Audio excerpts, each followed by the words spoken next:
Chapter 5. Prices to Pay. Sera's hands trembled slightly as she shoved the last of her experimental notes into a bag, the paper still warm from her hasty preservation spells.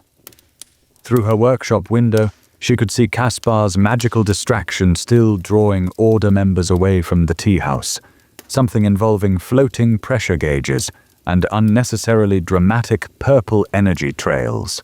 They've taken your father, Arya said softly from the doorway. Her Windguard uniform rumpled from her rapid flight, back from the upper platforms. The order arrived right after we left. They're holding him at the contemplation chamber. The charges? Harboring illegal magical experimentation. Arya's feathers rustled with anger. But everyone knows it's just an excuse. They want your mother's research. Which they think he's hiding.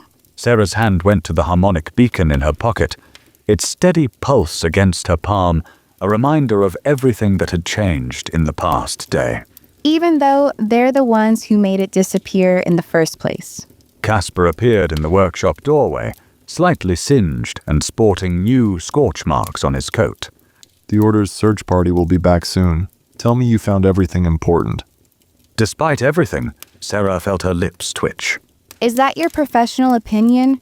As a suspicious surface captain who definitely didn't just create the most dramatic distraction possible? I have no idea what you're talking about. Those pressure gauges spontaneously decided to dance through the middle markets. But his smile faded as he took in her expression. What's wrong, besides the obvious arrest of your father? Before Sera could answer, a shadow fell across the room. They all looked up to see a yellow-sailed cloud ship hovering outside the main windows, its elegant form backlit by the afternoon sun. A moment later, Prince Darius stepped through the doors as if he owned them, his silk robes catching the light in that unnaturally perfect way. Miss Night Whisper, he said, bowing with precise grace.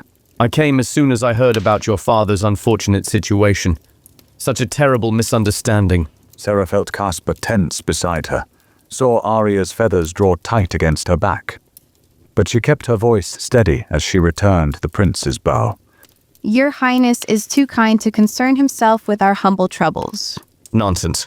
The prince moved further into the room, his presence somehow making the space feel smaller. The Night Whisper Tea House is a vital part of our floating city's culture. And your father, well... His perfect smile turned sympathetic. The Order can be rather harsh in their judgments, especially when they feel their authority has been questioned. How fortunate that you happened to be nearby when they exercised that authority, Caspar said, neutrally. But Sera heard the edge in his voice, saw the way his hand stayed near his concealed weapon. Prince Darius's jade eyes flickered to him briefly, before dismissing him entirely. Indeed. Almost as fortunate as your own timely appearances, Captain Vale. He turned back to Sera. But perhaps we shouldn't discuss such sensitive matters here. I would be honored if you would join me for dinner this evening.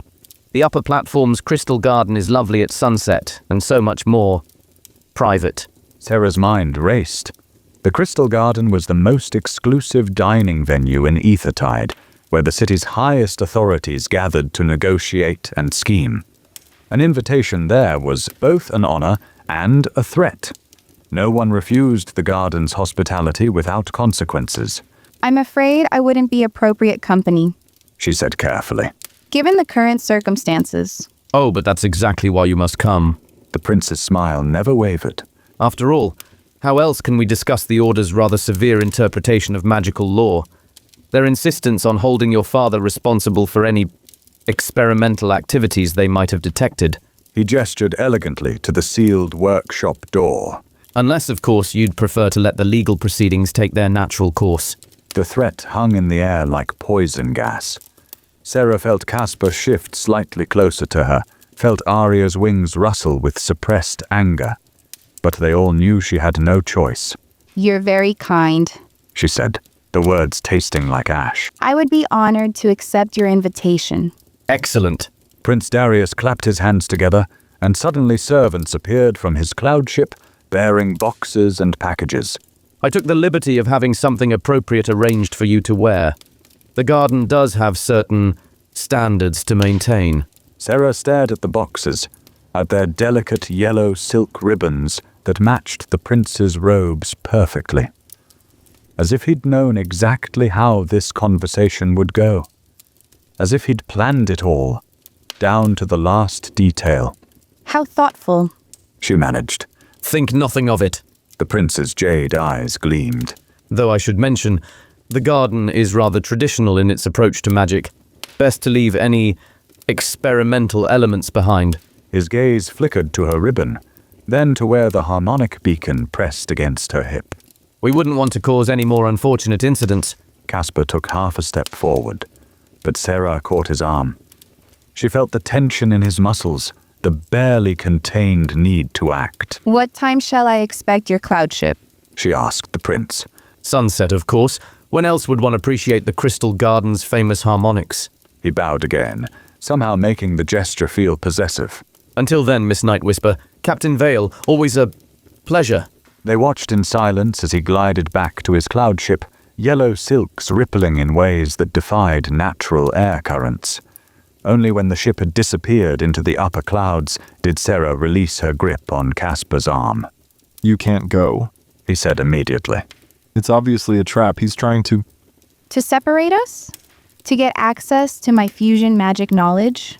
To pressure me into helping him? Sera laughed bitterly. Of course he is. But what choice do I have? My father... We'll find another way. Caspar ran a hand through his hair in frustration. The journal I found, it has information about how your mother protected her research. If we can decode it before... Before what? Before the Order decides to make an example of my father? Before Prince Darius decides to stop playing polite and just take what he wants? She gestured to the sealed workshop door. Look around, Caspar. Everything I've built, everything I've worked for, it's already gone. At least this way, I might be able to protect what's left. By walking straight into his trap? By letting him dress you up like some decorative trinket and parade you around the Crystal Garden? His voice turned harsh. Do you think he'll stop there? That he'll be satisfied with just one dinner? One evening of showing off his latest acquisition? Acquisition? Sera stepped back, stung. Is that what you think this is about? That I'm just something to be acquired? That's what he thinks it's about. Caspar moved toward her, then stopped himself. Sera, please. You don't know what he's capable of. What he's done to other people who had knowledge he wanted. No, I don't know. Because you still won't tell me how you know so much about him. About any of this. She wrapped her arms around herself, suddenly cold. You say I should trust you, but you keep just as many secrets as he does. That's different. Is it? She met his eyes, seeing the frustration and fear, and something else there. Something that made her heart ache even as she forced herself to continue. You're here for my mother's research too. For whatever knowledge I have about fusion magic. How is that so different from what he wants? The words hung between them like broken glass. Sera saw the moment they hit him, saw the flash of pain across his features before he locked it away. You're right. He said finally, his voice carefully neutral. I am here for the research. Which means this. Whatever this is between us, it's a complication we can't afford right now. Agreed. She was proud of how steady her voice remained. We should focus on the mission, on stopping whatever Prince Darius is planning. Right. He stepped back, and the distance felt like leagues instead of feet. I'll keep working on decoding the journal. Maybe there's something that can help your father without you having to. To have dinner with the prince? Her laugh sounded hollow, even to her own ears. Most Tea Masters' daughters would consider that a fairy tale ending. But you're not most Tea Masters' daughters. For a moment, his carefully blank expression cracked, showing a glimpse of that warmth she'd grown so dangerously fond of. Then he turned away. Be careful tonight, and keep the beacon with you, even if you have to hide it in all that yellow silk. He was gone before she could respond, disappearing through the service entrance like the suspicious surface captain he was supposed to be. Nothing more, nothing less. It was better this way, Sera told herself, as she stared at the boxes of yellow silk. They had a city to save, a prince to stop, a mystery to solve. They couldn't afford complications. Even if those complications felt more real than anything else in her rapidly unraveling life. Well, Arya said from her forgotten perch by the window. that was painful to watch. Not now, Arya. No, I think now is exactly the right time. Her friend's wings rustled as she landed beside her. Because you're about to walk into a very dangerous situation with a very dangerous man, and you need to be clear about why you're really doing it. I'm doing it to save my father. You're doing it because you think you have to sacrifice yourself to fix everything. Arya's voice gentled. Just like you think you have to sacrifice whatever's growing between you and Caspar for the sake of the mission. There's nothing growing between us. Sera protested weakly. Just complicated circumstances and temporary alliances. And I suppose that's why you're both looking at each other like someone just canceled sunrise, when you think the other isn't watching. Before Sera could respond, another tremor shook the tea house. Purple energy crackled through the anchor crystals, making them sing in that wrong, discordant way. Go get ready for your dinner.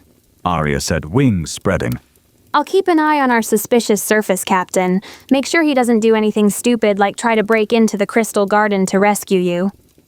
He wouldn't. He absolutely would. Arya's feathers rippled with something like approval. Which is exactly why you need to be careful about pushing him away. Some people are worth complicating your life for. She was gone before Sera could argue, leaving nothing but a few grey feathers and the weight of truth behind. Sera looked down at the boxes of yellow silk, at their perfectly tied ribbons that would never hold the kind of magic she wove into her own. Then she reached into her pocket and wrapped her fingers around the harmonic beacon, letting its steady pulse remind her of dark eyes and crooked smiles and hands that touched her like she was something precious instead of something to be acquired. Complicated. She whispered to the empty tea house. Doesn't even begin to cover it. The Crystal Garden lived up to its name. Sera had never seen so many anchor crystals in one place. They lined the walls, hung from floating chandeliers, even formed the very floor beneath her feet. Their song was overwhelming, a symphony of pure, magical energy that made her experimental harmonics feel like a child's first attempts at music. Beautiful, isn't it? Prince Darius materialized beside her, offering a glass of something that sparkled like liquid starlight. The way they harmonize, it's unlike anything else in the city. Sera accepted the glass carefully, trying not to let the yellow silk of her borrowed gown rustle too loudly. The harmonic beacon pressed against her ribs where she'd hidden it in the dress's intricate folds, its steady pulse a reminder of something she wasn't supposed to be thinking about. It's remarkable. She admitted. I've never felt magical resonance this pure. Because the Order hoards it. The prince's perfect features showed a flash of genuine anger. They keep the strongest crystals for themselves, forcing the rest of the city to make do with weaker harmonics. And then they have the audacity to punish people for trying to strengthen what little magic they're allowed to work with. Sera looked at him sharply. You know about the restrictions on fusion magic? Know about them? I've been fighting them for years. He guided her toward a private alcove where a table had been set for two. In the Eastern Courts, we've made real progress.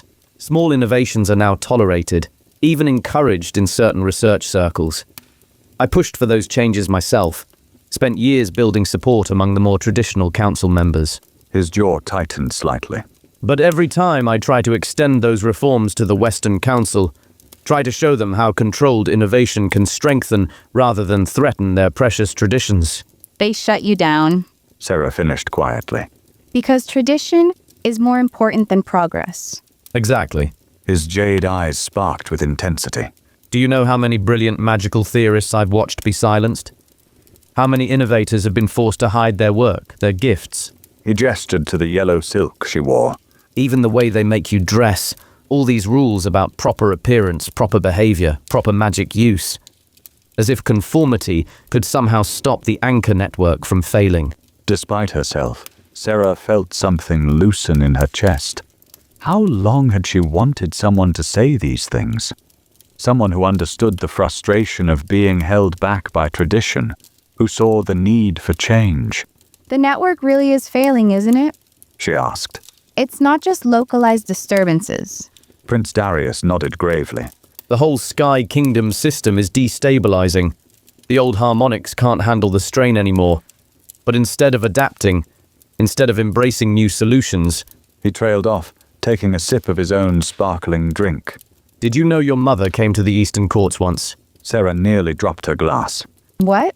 About a year before she died. She presented her theories about fusion magic to our council. His expression turned sad. We offered her sanctuary, funding for her research. But she felt obligated to return here, to try one more time to convince the Order. He met her eyes. She believed, as I do, that magic should serve the people who need it. Not the other way around. That's exactly what she used to say. Sera's voice wavered slightly. I found it in one of her old journals. Magic serves life, not law. A brilliant woman. The prince raised his glass in a small toast. Who deserved better than what the Order did to her. What do you mean, what the Order did to her? But before he could answer, servers appeared with the first course, delicacies that seemed to float above their plates, each morsel infused with subtle magic that made them glow from within. Sera watched the prince thank each server by name, noted how they smiled genuinely at him despite his rank. You're not what I expected. She found herself saying as they began to eat. No? That perfect smile appeared, but it seemed more natural now. Let me guess. You thought I'd be some pampered aristocrat who's never gotten his hands dirty with real magic? Something like that. She thought of Casper's warnings, of his insistence that the prince was dangerous. And other things I've heard. Ah. Understanding crossed his features. From our mutual friend, Captain Vale, no doubt. Tell me, has he explained yet how he knows so much about me? About your mother's research? About the missing outposts? Sera looked down at her plate, unable to meet his eyes. He says he's investigating the disappearances. Is that all he says? The prince's voice gentled. No mention of his time in the Eastern Courts? Of his role in certain diplomatic incidents? What are you talking about? It's not my story to tell. But his jade eyes held genuine concern. I just worry that you might be trusting someone who isn't being entirely honest about his motivations, especially given how convenient his timing has been. Sera's hand went to where the harmonic beacon pressed against her ribs. What do you mean? Only that it seems strange for a surface captain to appear in your tea house exactly when the Order decides to crack down on fusion magic experiments. To know exactly what to look for, exactly how to help. He spread his hands elegantly. But perhaps I'm being unfair. After all, I'm sure he's told you all about his past work with experimental magic, about why he left the Eastern Courts Research Division so suddenly. The food turned to ash in Sera's mouth. Casper had worked for the Eastern Courts, had been involved in magical research. Why hadn't he told her? I see he hasn't, the prince said softly. I'm sorry, Miss Night Whisper. I didn't mean to upset you. You haven't. But she took a larger sip of the sparkling drink than strictly necessary. I thought... That you'd found someone who understood? Who saw magic the way you do? He leaned forward slightly. Tell me something. Has he offered to help you strengthen your fusion magic experiments? To show you how to properly use those interesting crystals he carries? Sera's silence was answer enough. Ah. The prince sat back, real pain crossing his features. He's keeping you at arm's length, isn't he? Using you for your knowledge while holding back his own. Telling you just enough to keep you interested, but never the whole truth. Why are you telling me this? Because I see myself in you. He gestured to the crystal garden around them. All this power, all this potential, locked away behind rules and traditions. Because I remember what it felt like to discover fusion magic for the first time. That moment of realizing there could be more than what the Order allowed. His voice dropped lower. Because I know what it's like to trust someone who sees your gift as a tool rather than a treasure. The harmonic beacon's pulse seemed to falter against her ribs. Or maybe that was just her heart, struggling with words that cut too close to her own fears. What do you want from me? She asked finally. Want? Nothing you aren't willing to give. He smiled, and this time it held no artifice at all. I want to offer you what we offered your mother. Sanctuary, support, the freedom to develop your gifts without fear of persecution. The chance to help change these outdated laws that keep people like you from reaching their full potential. And my father? Would be released immediately, of course. The Order has no jurisdiction in the Eastern courts. He gestured to their surroundings. All of this could be yours. The resources, the pure crystals, the chance to work with other innovators who understand what you're trying to achieve. It was everything she'd ever wanted. Everything that had been missing from her carefully ordered life. The chance to study magic freely, to develop her theories without hiding, to help change the very laws that had held her back. But I need time to think. she heard herself say. Of course. The prince inclined his head gracefully. Though I should mention, Captain Vale's ship was seen leaving the lower docks an hour ago, heading east, interestingly enough. He stood, offering her his hand. Would you like to see the garden's upper level? The harmonic resonance at sunset is particularly spectacular. Sera took his hand, letting him lead her toward a crystal staircase that seemed to form itself from pure light. Each step brought them higher, closer to the dying sun that painted the clouds in shades of gold and rose. Gold like Caspar's sun-bleached hair in the morning light.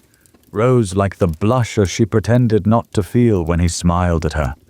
Caspar, who had kept so many secrets, who had appeared in her life exactly when the Order began investigating fusion magic, who was even now sailing east for reasons he hadn't bothered to explain. Beautiful. The prince murmured beside her, but he wasn't looking at the sunset. You remind me so much of her, you know. Your mother. She had that same light in her eyes when she talked about changing the world. Sera closed her eyes, feeling the pure harmonics of the crystal garden wash over her. Everything she'd ever wanted was being offered on a silver plate. Freedom, recognition, the chance to make real change. So why did it feel like she was standing on the edge of a precipice, one wrong step away from falling into something she couldn't escape? The harmonic beacon pulsed against her ribs, steady as a heartbeat, like a reminder of another choice, another path. One that led through shadows and secrets and stolen moments of connection that felt more real than all the crystal garden's perfect harmonies combined. Think about it, Prince Darius said softly. That's all I ask. Think about the change we could create together. Together. Such a dangerous word, when what she really wanted was... But that didn't matter now. Not when her father's freedom hung in the balance. Not when everything she'd thought she knew about Caspar had just been turned upside down. Not when the very thing she'd been missing might have been right in front of her all along, wrapped in yellow silk and offered with a perfect smile that promised everything she'd ever dreamed of. If only she could ignore the way the harmonic beacon's pulse felt like a warning against her heart. The crystal garden's upper level was even more breathtaking than below. Here, the anchor crystals formed delicate archways and spiraling columns that caught the last rays of sunset, transforming them into prismatic displays that danced across the yellow silk of Sera's borrowed gown. The harmonics were pure enough to make her magical senses sing, reminding her of the first time she'd successfully merged different types of magic in her tea blends. Watch this, Prince Darius said softly. He lifted one elegant hand, and suddenly the crystal harmonics shifted. The light patterns changed, forming what looked like... Sheet music? Sera breathed, recognizing the complex notations that described magical frequencies. Your mother's work. The prince moved closer, close enough that she could feel the warmth radiating from him. Her theories about harmonic resonance as a form of music. The Order called it heresy, but look. He gestured, and the patterns shifted again, forming new combinations. Every frequency has its own song. They're not meant to be forced into rigid structures, but to flow together naturally. Like tea leaves finding their proper blend? Sera murmured, entranced by the display. She reached out instinctively, her fingers trailing through the light patterns. Each element contributing its own notes to the larger harmony. Exactly. His hand joined hers in the light, their fingers almost touching as they traced the magical notations. You understand it instinctively, just like she did. The way different types of magic want to dance together, if we just let them. The harmonic beacon pulsed against her ribs, but its rhythm seemed less urgent now, almost harmonizing with the crystal songs around them. Or maybe that was just wishful thinking. Tell me about the innovations you've achieved in the Eastern courts. She found herself asking. Real examples, not just theory. Something like approval flickered in his jade eyes. We've developed new healing techniques that combine traditional crystal resonance with Surface Kingdom plant magic, created more stable windshields by introducing elements of storm magic into the standard protection arrays. He smiled slightly. Even managed to improve tea service by incorporating harmonic frequencies into the brewing process. You're interested in tea magic? I'm interested in all forms of innovation. But his expression softened. Though I must admit, watching you work fusion magic into something as seemingly simple as tea service, it's inspired me to reconsider some of my own research directions. He guided her toward a small alcove where cushioned benches faced the setting sun. The crystal harmonics followed them, still displaying her mother's magical notations in shifting patterns of light. The order would say, "You're just telling me what I want to hear." Sera said as they sat, careful to maintain proper distance despite the intimate setting. The order says many things. The prince's perfect features showed a flash of that genuine anger again. They said your mother's research was dangerous, that my reforms would destabilize centuries of tradition, that your experiments with fusion magic are a threat to the city's stability. He turned to face her fully. Tell me, Miss Night Whisper, do I seem like someone who simply tells people what they want to hear? I don't know what you seem like. She admitted. The harmonic beacon's pulse quickened slightly against her ribs. Everything about you is so... Perfect. His laugh held real self-deprecation. Calculated, carefully controlled. He gestured to his yellow silk robes. Would it help if I told you I hate wearing these? That I'd much prefer something practical, something that wouldn't draw every eye in the room? Sera found herself smiling despite everything. Then why wear them? Because sometimes we have to work within the system to change it. He shifted closer, just slightly. Because appearing perfect, appearing controlled, gives me the influence I need to push for real reforms, to protect people like you who dare to question tradition. People like me. She repeated softly. Experimental tea masters who break all the rules? Brilliant innovators who see magic as it really is. His voice dropped lower, intimate.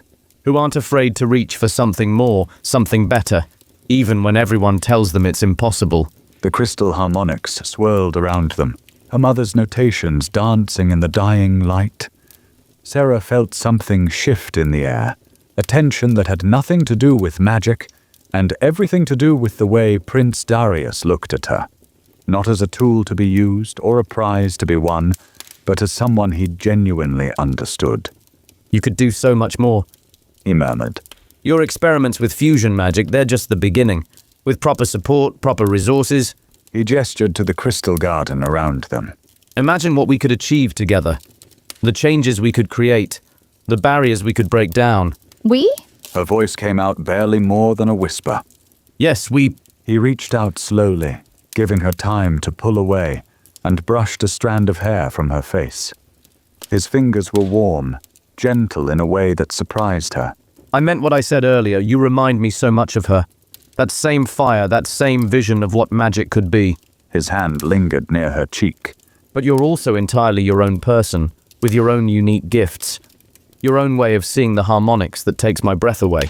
The harmonic beacon's pulse felt distant now, overwhelmed by the crystal songs around them and the intensity in those jade eyes. Sera found herself swaying slightly forward, drawn by the promise of everything she'd ever wanted. Freedom to explore her magic, resources to make real change, someone who truly understood. Their faces were inches apart when a discord rang through the crystal harmonics. Prince Darius pulled back slightly, his expression flickering with something that might have been frustration before smoothing into concern. The anchor network, he said, standing and offering her his hand. Another disturbance in the lower docks. Sera let him help her up, trying to ignore how natural it felt to stand close to him as they watched purple energy crackle through the clouds below. The harmonic beacon pressed against her ribs like a guilty secret. Think about my offer. He said softly. About everything we could achieve together. Real change, real progress. Not just stolen moments of experimental magic in a hidden workshop. His fingers brushed hers. You deserve more than hiding in the shadows, Sera. You deserve to shine. He escorted her back to his personal cloud ship, every inch the perfect prince. But just before she boarded, he caught her hand and pressed something into it. A small crystal that hummed with pure, unrestricted magic. For your research, He said simply. no strings attached, no obligations, just possibility. Later, alone in her room above the sealed tea house, Sera stood at her window holding 2 crystals. One pulsed with Casper's steady, familiar energy, reminding her of crooked smiles and hands that touched her like she was precious. The other sang with pure, unrestricted power, promising everything she'd dreamed of achieving. 2 paths, 2 possibilities, 2 very different futures stretching out before her. The harmonic beacon's pulse seemed to ask. But which one is real? Which one is true? She wished she knew the answer. Chapter 6. Breaking Points. The lower docks were chaos. Purple energy arced between platforms, making the anchor crystals scream in discord. Sera ran through the confusion, following the harmonic beacon's increasingly urgent pulse. Around her, dock workers scrambled to secure trading vessels as the magical disturbance grew stronger. She hadn't meant to come here. After the prince's cloud ship had returned her home, she'd planned to spend the night studying the 2 crystals, trying to understand their different energies.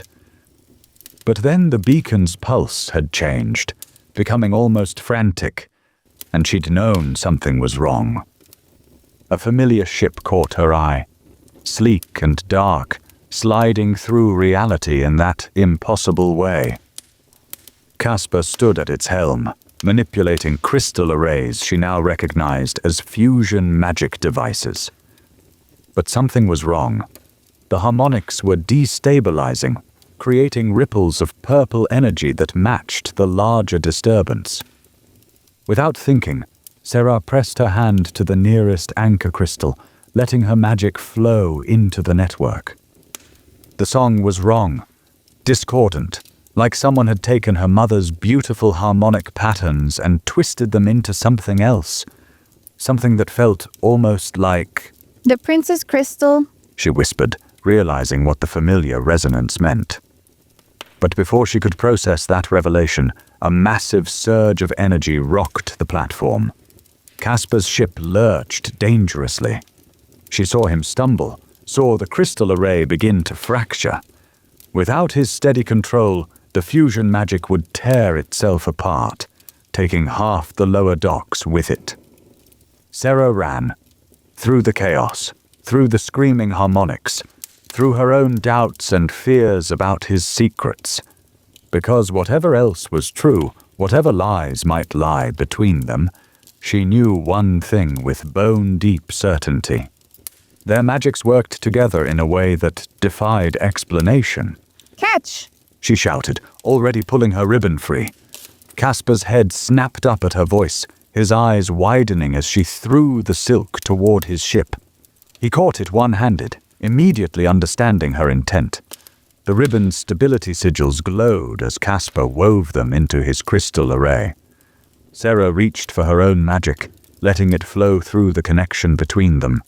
Their powers merged seamlessly, naturally, like tea leaves finding their perfect blend. The harmonics are collapsing. Casper called over the magical chaos. I can't hold the pattern alone. Then don't. Sera pulled the prince's crystal from her pocket, ignoring the way Casper's expression darkened at the sight of it. We need more power. Sera, don't... But she was already channeling its energy into their shared matrix.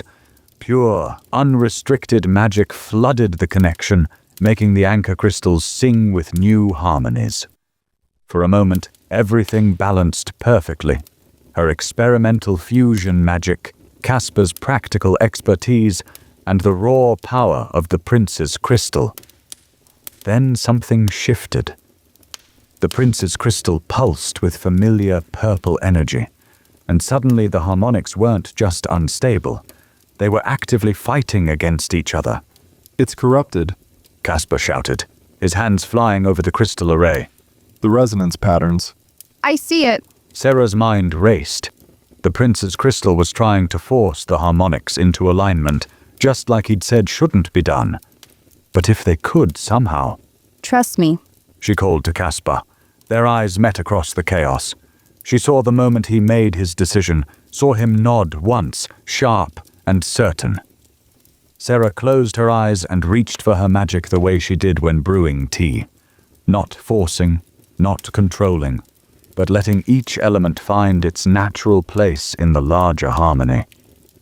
She felt Caspar's power join hers, felt him follow her lead as they wove the discordant energies into something new.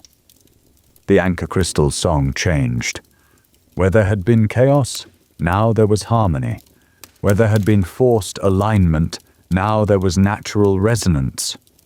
Purple energy faded to pure white, then dissipated entirely. Silence fell over the lower docks. Sera opened her eyes to find Caspar's ship had drifted closer, close enough that she could see the mixture of awe and something else in his expression. That was... He started. Incredibly reckless? She suggested, trying to ignore how her hands shook from magical exhaustion. Possibly illegal? Definitely going to attract the Order's attention? Beautiful. He finished quietly. I've never seen anyone work harmonics like that. The way you just let them flow together. We let them flow together. She corrected. I couldn't have done it without...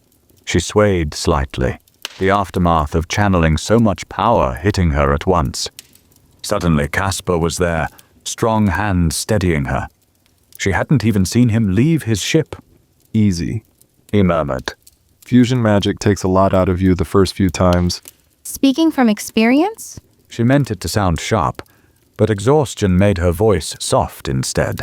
Since you apparently have quite a bit of that. His hands tightened slightly on her arms. Sera, Were you ever going to tell me about working for the Eastern Courts? About your history with fusion magic research? yes, no, I don't know. He ran a hand through his hair in frustration. It's complicated. Everything's complicated with you. But she didn't pull away from his support. Couldn't if she was honest with herself. The prince told me... The prince is manipulating you. Now his voice did turn sharp. Whatever he's offered you, whatever pretty picture he's painted of the Eastern Court's progress, it's not what you think. Then tell me what it is. She finally stepped back, immediately missing his warmth. Tell me why you really came to my tea house that day. Tell me what happened in the Eastern Courts that made you leave their research division. Tell me. She took a shaking breath. Tell me why our magic works together like this if I'm not supposed to trust you. Caspar stared at her for a long moment. She could see the struggle in his eyes, the weight of secrets pressing against whatever was growing between them. I can't. He said finally. Not yet. Not until I'm sure. Sure of what?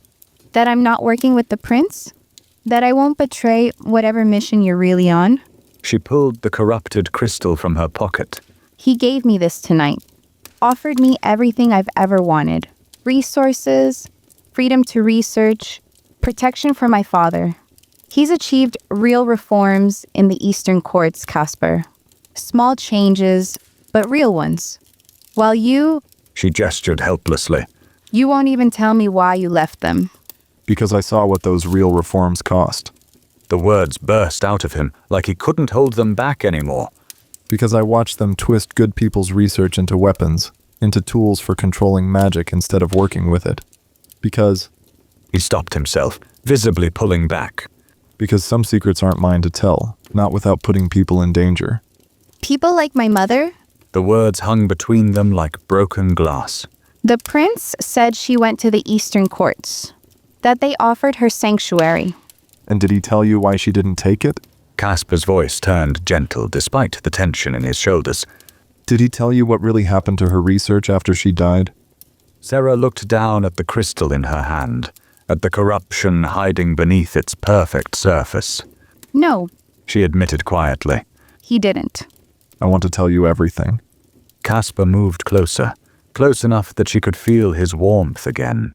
But I need you to trust me a little longer, to believe that there are reasons for the secrets, even if I can't explain them yet. How can I trust you when you won't trust me?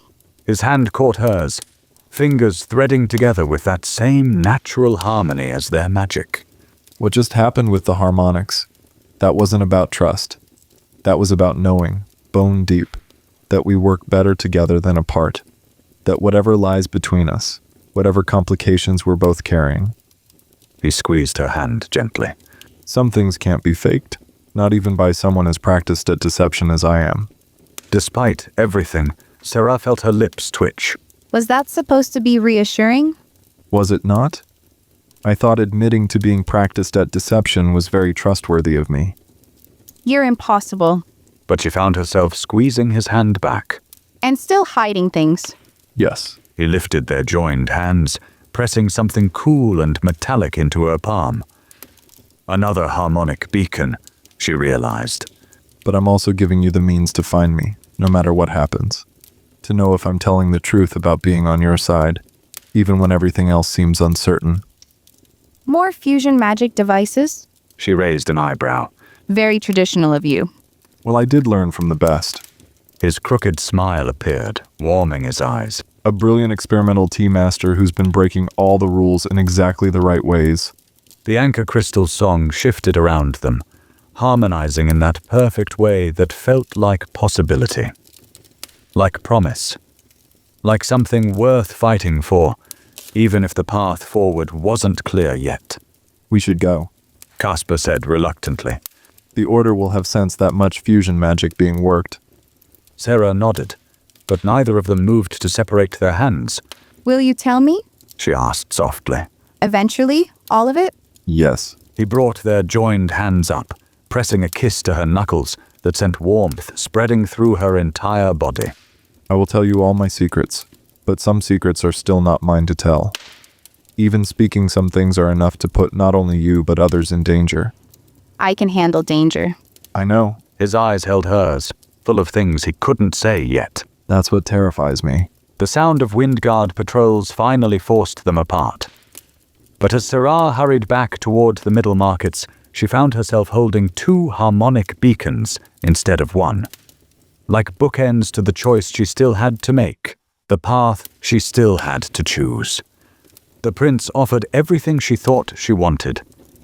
But Caspar offered everything she didn't know she needed. If only she could be sure which version of the truth to believe.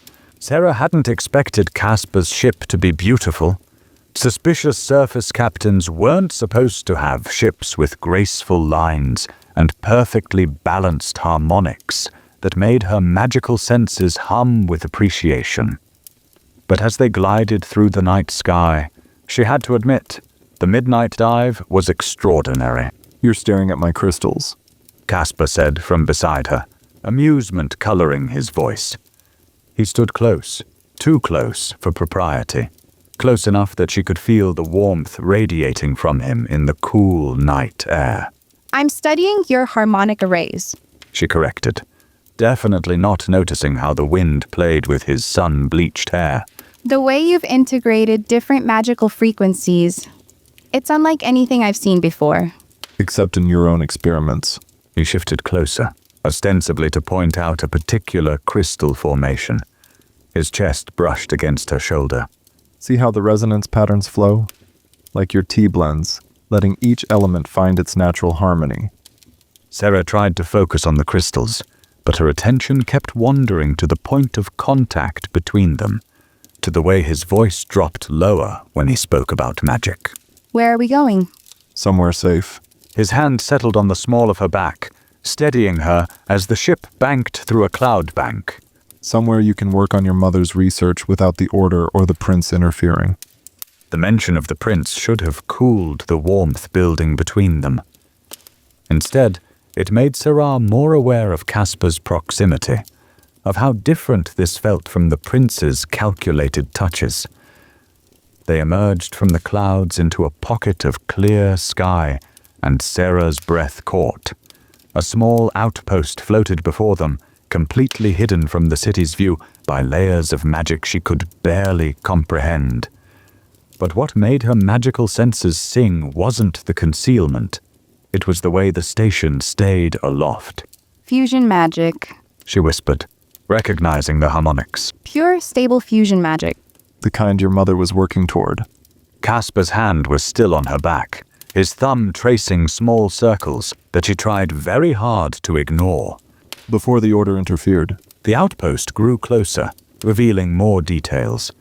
It wasn't large, maybe a dozen platforms connected by bridges of pure energy, but every surface hummed with perfectly balanced magical frequencies. Sera could see research equipment, experimental arrays, and more fusion magic devices than she'd ever dreamed of. As they docked, a familiar gray shape swooped down to meet them. Took you long enough. Arya said, landing gracefully on the ship's deck. Her windguard uniform was gone, replaced by practical flying leathers. We were starting to think you'd gotten lost in each other's eyes or something. Sera felt her cheeks warm. You're part of this? Someone has to keep an eye on you two. Her friend's feathers rippled with amusement. Besides, did you really think I was that bad at my windguard duties? Please, I'm an excellent spy, just not for the people who think they employ me. Before Sera could process that revelation, more people emerged from the outpost. She recognized some of them. Traders she'd served tea to, scholars who'd visited her workshop, even a few crystalkin researchers she'd thought worked for the Order. welcome to the resonance. Casper said softly. What's left of it anyway? A tall woman with silver-streaked hair approached them, her movements suggesting military training despite her scholar's robes. So this is Myra's daughter. Her eyes were sharp but kind. I'm Commander Chen. Your mother saved my life once, with that remarkable fusion magic of hers. We've been trying to continue her work ever since. Sera felt Casper's hand press more firmly against her back, offering silent support. The journal you took from the Order's evidence vault. She said. It's not just about fusion magic, is it? No, The commander gestured for them to follow her into the outpost. it's about what your mother discovered. The real reason the Anchor network is failing, and why the Order is so desperate to suppress fusion magic research. They crossed bridges of pure energy, the harmonics singing around them in perfect resonance. Sera tried to focus on the implications of the commander's words, but she was acutely aware of Casper's continued proximity. Every time they turned a corner, his hand would guide her with gentle pressure. Every time they passed a particularly interesting piece of equipment, he'd lean close to explain its function, his breath warm against her ear. The commander led them to a research chamber that immediately made Sera's magical senses light up. Experimental arrays covered the walls, their harmonics far more advanced than anything she'd achieved in her hidden workshop. In the center of the room, a familiar journal lay open on a workbench. Your mother's final project. The commander said, touching the pages reverently. She found a way to not just stabilize fusion magic, but to use it to strengthen the entire Anchor network. But she needed something specific, something the Order would never allow her to access. What? Sera moved closer to the workbench, aware of Casper following like a shadow. Deep crystal. He answered for the commander. From the surface kingdoms. Not the processed kind the Order uses, but raw crystal with its harmonics still intact. Sera's mind raced with possibilities. The natural resonance patterns? They could act as a template for stabilizing fusion magic across the whole network. Exactly. Casper's hand moved from her back to her shoulder, squeezing gently. But getting to the surface, finding the right crystals, bringing them back without the Order or the Prince interfering. It's suicide. Arya cut in from where she perched near the ceiling. The surface kingdoms are dangerous enough without adding in political complications. Plus, you'd need someone who really understands both surface and sky magic to identify the right crystals. Someone like a suspicious surface captain? Sera turned to face Casper, suddenly very aware of how close they were standing. Is that the real reason you came to my tea house? Looking for someone who could help you find these crystals? His other hand came up to cup her face, and her breath caught at the intensity in his dark eyes.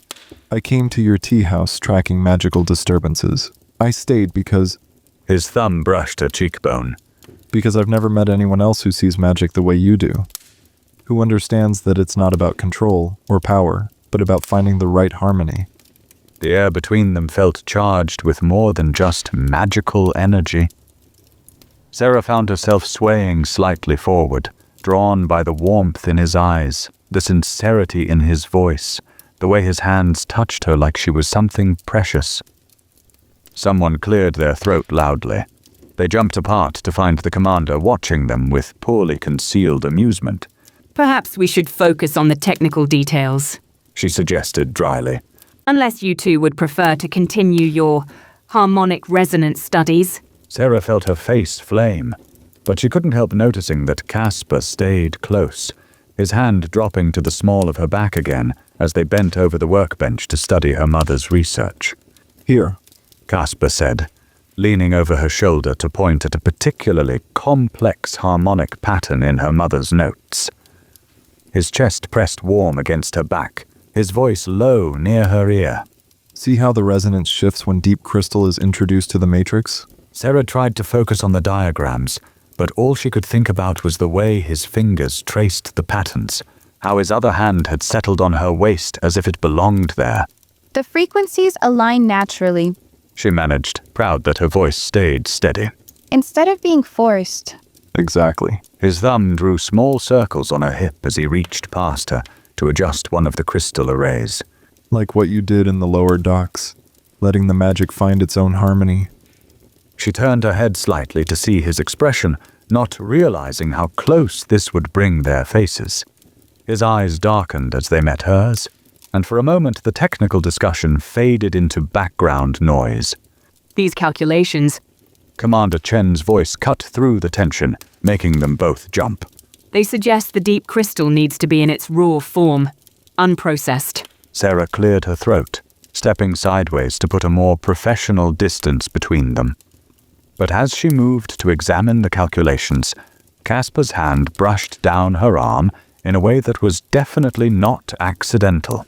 The processing destroys key harmonic patterns. She said, bending over the workbench. She felt more than saw Caspar move to stand beside her, his shoulder pressing against hers as they studied the notes together. Like trying to hear music through broken glass. He murmured, and his fingers found hers on the workbench, intertwining briefly before letting go. The casual touch sent warmth spreading through her entire body. Commander Chen raised an eyebrow at their interaction, but continued reviewing the technical requirements for the deep crystal extraction. Sera tried to pay attention. She really did. But then Caspar reached across her to point out another diagram, his sleeve brushing her neck in a way that made her shiver. Two could play at that game. She shifted her position slightly, using the excuse of better lighting to press closer to his side. She felt his sharp intake of breath and couldn't quite suppress a smile. Finally, the commander called for a break. As the others filed out, Caspar caught Sera's hand. I know it's a lot. He said quietly. The outpost, the resistance, your mother's research. I wanted to tell you sooner, but She silenced him by stepping closer, close enough to feel his sharp intake of breath. But some secrets weren't yours to tell. I understand. Her free hand came up to touch the scar through his eyebrow, something she'd wanted to do since that first morning in her tea house. Thank you for trusting me with this much. His eyes darkened as he leaned into her touch. Sera, The way he said her name made heat pool in her stomach. She felt his other hand settle on her waist, pulling her slightly closer. The harmonics around them seemed to shift, resonating with something building between them. If you two are quite finished making eyes at each other, Arya's voice called from above. the commander wants to discuss Surface Kingdom navigation routes, unless you'd prefer to continue your extremely obvious mutual pining? They separated reluctantly, though Caspar kept hold of her hand. your friend He muttered. has terrible timing. And excellent eyesight, Arya shouted back. along with a vested interest in keeping you both focused on the mission instead of each other's faces. But as they followed her back to the main chamber, Sera couldn't help squeezing Casper's hand. Whatever lay ahead, whatever dangers the surface kingdoms held, whatever secrets still stood between them, at least they'd face it together. Even if Arya did keep interrupting every time they got close enough to test that particular harmony. A surface expedition? Commander Chen frowned at the maps spread across the planning table. It's risky. The Order monitors all registered descents. Then we don't register. Casper said, his shoulder brushing Sera's as he leaned forward to trace a route through the cloud layers. The midnight dive can handle uncharted currents. Not alone. The commander's sharp eyes studied them both. You'll need a team. The surface kingdoms aren't kind to unprepared travelers. Arya landed lightly on the table's edge, her wings settling into what Sera now recognized as a combat-ready position. I'm going. My wind magic will help navigate the descent, and I can channel storm energy to power the ship's crystals. That's 3. Casper nodded. But we need... 5. Commander Chen finished. Surface expeditions require at least 5 for optimal survival. She turned to Arya. Get Lynn from the healing chamber and Mira from the training room. They're our best options for this. Arya's wings snapped open with a grin. The Order's head healer and our favorite augmented fighter? This should be interesting. She launched herself towards the inner chambers of the outpost. Wait, Sera said, processing what she'd heard. Master Lin? The Order's head healer is here? Another of our agents. Casper explained.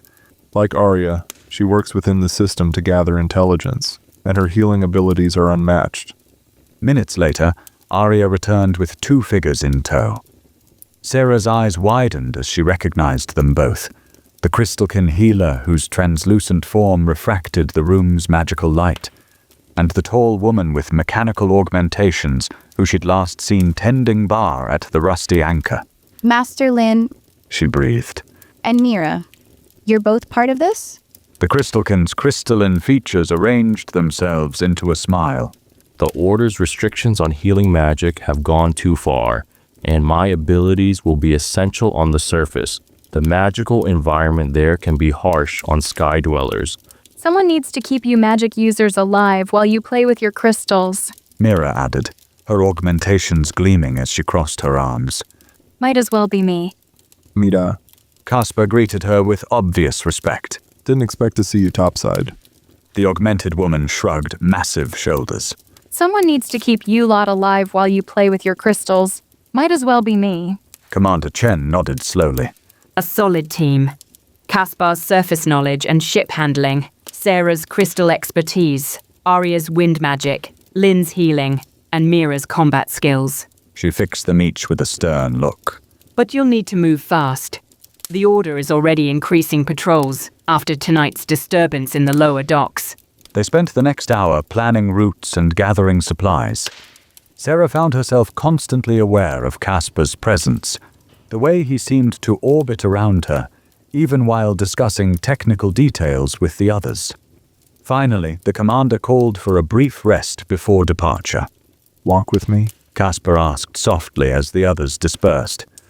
He held out his hand, and Sera took it without hesitation. He led her to a quiet observation platform where the fusion magic hummed in perfect harmony. For a moment they stood in comfortable silence, watching the distant lights of Ethertide through gaps in the concealment magic. I owe you some truths. He said finally. Not all of them. Some still aren't mine to tell. But enough to understand why I trust these people. Why I'm asking you to trust them too. Sera squeezed his hand gently. I'm listening. I did work for the Eastern Courts. His voice turned distant with memory. Their research division recruited me young, a surface kingdom orphan with an unusual talent for crystal harmonics. They encouraged that talent, trained me, showed me how to combine surface and sky magic in ways the Order forbids. What happened? I discovered what they were really working toward. The prince. He believes he's the savior of the sky kingdoms, that only he can prevent their collapse. Casper's voice turned bitter. But his solution involves weaponizing fusion magic, turning it into a tool of control. They weren't just studying it, they were forging weapons from it. His hand tightened on hers. I've seen what happens to cities that refuse his protection. Mysterious anchor crystal failures, entire platforms falling from the sky. He accelerates the collapse, then offers his fusion magic as the only solution. Those who submit get to keep floating. Those who don't. He trailed off, jaw tight with memory. The missing outposts, Sera breathed. they weren't just studying the harmonic patterns. They were eliminating potential resistance. Anywhere that might have knowledge about stabilizing the networks independently. His dark eyes met hers. Your mother discovered what they were doing. That's why she left the Eastern courts, why she was so desperate to find another way.